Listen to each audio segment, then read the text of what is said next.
ತುಂಬಾ ಜನರಿಗೆ ಈ ಒಂದು ಜೋಡಿ ಅಂದ್ರೆ ಇಷ್ಟ. ಕಿರಣ್ ರಾಜ್ ಮತ್ತೆ ಭವ್ಯ ಗೌಡ ಅವರ ನಟನೆ ಯಾವ ರೀತಿ ಇದೆ ಅಂತ ಎಲ್ರಿಗೂ ಕೂಡ ಗೊತ್ತು, ಸಾಕ್ಷಿಯಾಗಿದೆ ಮತ್ತೆ ಪ್ರೂವ್ ಕೂಡ ಮಾಡಿದ್ದಾರೆ. ಸತತ ಸುಮಾರು ವಾರಗಳಿಂದ ಅಂದ್ರೆ ಆರಂಭದಿಂದಲೂ ಕೂಡ ಟಿಆರ್ಪಿ ಯಲ್ಲಿ ಮುಂಚೂಣಿಯಲ್ಲೇ ಇದೆ. ಈ ಒಂದು ಜೋಡಿಯನ್ನ ನೋಡಿ ರಿಯಲ್ ಲೈಫ್ ನಲ್ಲೂ ಕೂಡ ಈ ಒಂದು ಜೋಡಿ ಒಂದಾಗ್ಬಿಡ್ಲಿ ಅಂತ ಕೂಡ ಮೆಸೇಜ್ ಗಳು ಕಮೆಂಟ್ಸ್ ಗಳನ್ನ ಮಾಡ್ತಾನೆ ಇರುತ್ತೆ. ಅಂದ್ರೆ ಕಿರಣ್ ರಾಜ್ ಮತ್ತೆ ಭವ್ಯ ಅವರ ಜೋಡಿ ಚೆನ್ನಾಗಿದೆ, ಮದುವೆ ಆಗ್ಲಿ ಅಂತಲ್ಲ. ಬಟ್ ಅದು ಆಗೋದಿಲ್ಲ, ಯಾಕೆಂದ್ರೆ ಕಿರಣ್ ರಾಜ್ ಅವರು ತಮ್ಮದೇ ಆದಂತ ಒಂದು ಕೆಲಸಗಳಲ್ಲಿ ಬ್ಯುಸಿ ಆಗಿರ್ತಾರೆ, ಮತ್ತೆ ಅವರದ್ದೇ ಆದಂತ ಒಂದು ಬೇರೆ ಬದುಕಿರುತ್ತೆ.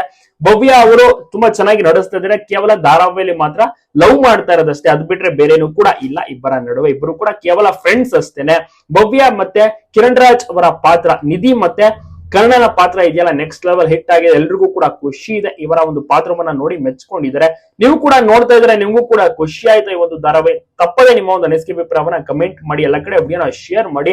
ಇದೇ ರೀತಿ ಮುಂದುವರಿಲಿ, ಇದೇ ರೀತಿ ಟಿಆರ್ಪಿ ಚೆನ್ನಾಗಿ ತೆಗೆದುಕೊಳ್ಳಿ ಎಂಬುದೇ ಪ್ರತಿಯೊಬ್ಬರ ಆಸೆ. ಭವ್ಯ ಇನ್ನಷ್ಟು ಎತ್ತರಕ್ಕೆ ಬೆಳಿಬೇಕು, ಯಾಕಂದ್ರೆ ತುಂಬಾನೇ ಕಷ್ಟಪಟ್ಟಿದ್ರೆ ಅವರ ಜೀವನದಲ್ಲಿ. ಗೀತಾ ಧಾರಾವಾಹಿಯ ಬಳಿಕ ಬಿಗ್ ಬಾಸ್ ಗೆ ಹೋಗ್ತಾರೆ, ಬಿಗ್ ಬಾಸ್ ಬಳಿಕ ನೋಡಿ ಈ ಒಂದು ಅದ್ಭುತ ಕನ್ನಡ ಪ್ರಾಜೆಕ್ಟ್ ಸಿಗುತ್ತೆ. ಕನ್ನಡ ಪ್ರಾಜೆಕ್ಟ್ ಸಿಕ್ಕಂತ ಟೈಮ್ ಕೂಡ ಸಾಕಷ್ಟು ಒಂದು ಕೋರ್ಟ್ ವಿಚಾರ ಅಂತೆಲ್ಲ ಸುತ್ತಾಡ್ತಾರೆ. ಅದು ಕೂಡ ಕನ್ನಡ ಧಾರಾವಾಹಿ ಸ್ಟಾರ್ಟ್ ಆಗುತ್ತೆ, ಟಿವಿಲಿ ಬರ್ತದೆ, ಎಲ್ರಿಗೂ ಕೂಡ ಇಷ್ಟ ಆಗ್ತದೆ. ಒಂದು ದೊಡ್ಡ ತಾರಾ ಬಳಗವೇ ಇದೆ ಒಂದು ಧಾರಾವಾಹಿಯಲ್ಲಿ. ಒಟ್ಟಿನಲ್ಲಿ ಇವರು ಕೇವಲ